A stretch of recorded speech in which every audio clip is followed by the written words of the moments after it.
Alrighty everyone, welcome back. It is now getting closer to March 1st, which is, by the way, is going to be the release date and the debut of Mando Season 3. That's going to be the very start of John and Dave's new journey on really exploring a new Star Wars universe, a new Star Wars franchise that's going to basically hold a lot of Star Wars Legends material. And it all begins with Mando Season 3, the Ahsoka Tano series, and a lot more on the horizon as well that's going to be announced at Star Wars Celebration.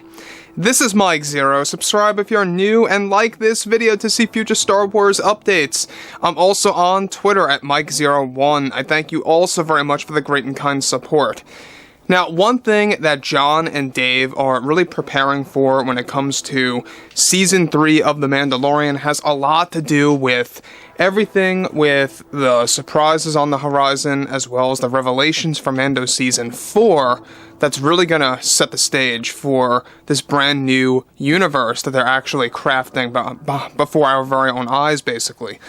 Now, the thing about this, too, that I think a lot of fans need to be aware of is that Disney higher-ups are going through a very transformative stage right now over at Disney.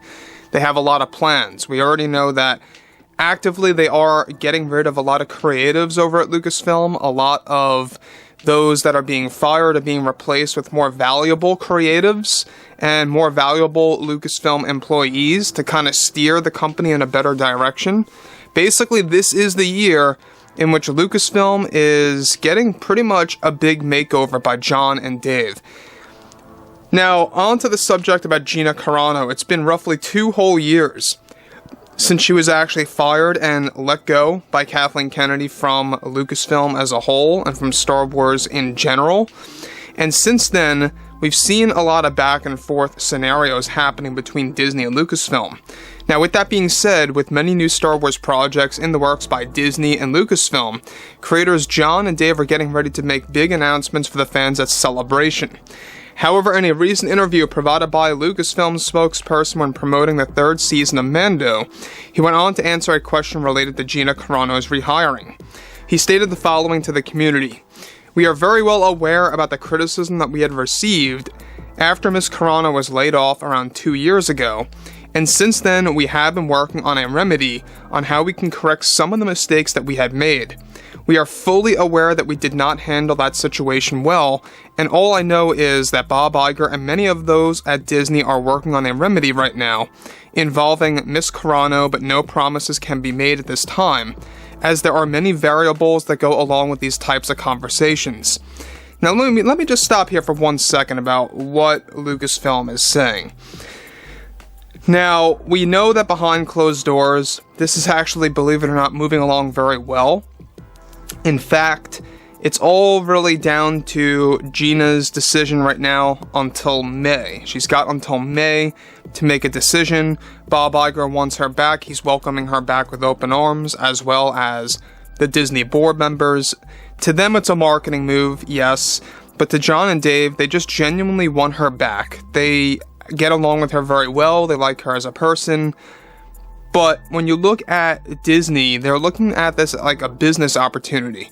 And I think that's the one thing that's a bit of a turnoff, to be very honest. It does not seem genuine. It does not seem real. It just comes across as a little snaky to me about why they want Gina back so fast. And yeah, they realize that it's a great marketing move. This is going to be a way to draw audiences back in. And yeah, I mean, look, I get it. It's cool. They want fans to see Gina on screen again. They want the character of Cara Dune again. But John and Dave, their intentions are more pure than Disney's on the business end. You know, Disney's strictly probably looking at this through a marketing and merchandise perspective, right? If they can get Gina back and the Cara Dune character back, they know that Cara Dune merchandise is gonna have a really strong niche that's gonna be very valuable to them, at least for a good amount of time. Now, beyond all of this, we know that Lucasfilm is going through a very rough patch right now with the ACOLYTE series by Kathleen Kennedy and Leslie Headland. That show is not looking too good right now production-wise. They have a lot of setbacks, a lot of delays, and basically it's getting rid of a lot of George Lucas' philosophy of the Star Wars universe. It's going to have a lot of retcons toward the prequel trilogy movies, and I think that's the one major thing that a lot of fans need to be very worried about when it comes to the ACOLYTE series, is that it really does kind of turn everything away from what you love so much about Star Wars. Now again, we have not seen footage just yet, but from what we have been hearing, it's not looking great right now. Now moving on to the next thing, alright? Now, Lucasfilm goes on to elaborate. It was always in our best interest to make fans happy, and we are trying to right some of our wrongs, both creatively and business-related decisions that we had to make hard decisions on in the past 2 years. We know characters like Cara Dune were in demand after Gina was laid off, and we saw the demand, and since then, we have been having many conversations on a monthly basis. Since then, on how we can reinstate both the character of Cara Dune and of Miss Carano. We will actually be heading into more conversations about this later this month again, as well with Disney. So let me just stop here for a second. Now, it's pretty obvious that there comes a point in time where a company as big as Disney runs into damage control and this phase of desperation. This is one of them, alright? We know that Bob Iger is really getting very desperate at this point, and like I said before, 2022 into 2023 was a quick transition where they wanted Gina back as soon as possible.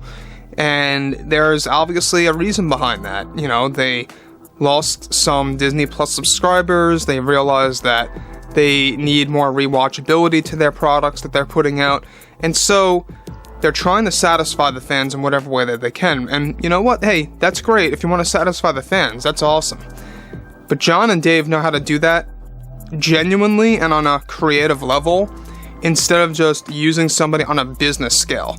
So I'm starting to wonder what Gina is going to do, because it is her decision right now. She most certainly realizes that through Disney, this is just an opportunity for them to, you know, use her or to use her as revenue sources and stuff like that. So it's going to be a tough one. She knows the fans want her back, but she also knows that Disney is using her to a degree, and John and Dave, they want her back genuinely. So this has got to be a very hard one on her. So it's going to be an interesting couple of months to see exactly how this all pans out. You know, we already know that Kathleen Kennedy behind the scenes is not happy at all about how these conversations got all the way to this place right now, to the point where they are welcoming back Gina, and they have offered her a role in Mando 4, and also in Ahsoka Season 2, that's currently in the early stages by John and Dave. So, like I say, guys, I mean, it's going to be a very long road ahead of us, and there's a lot to explore, and yeah, so anyways, guys, drop a comment below, fill me in below what you guys have to say about all of this, and if you guys did enjoy the content for today, make sure to drop a thumbs up on this video to support the channel. I thank you all so very much for the kind support, and I'll catch you guys next time.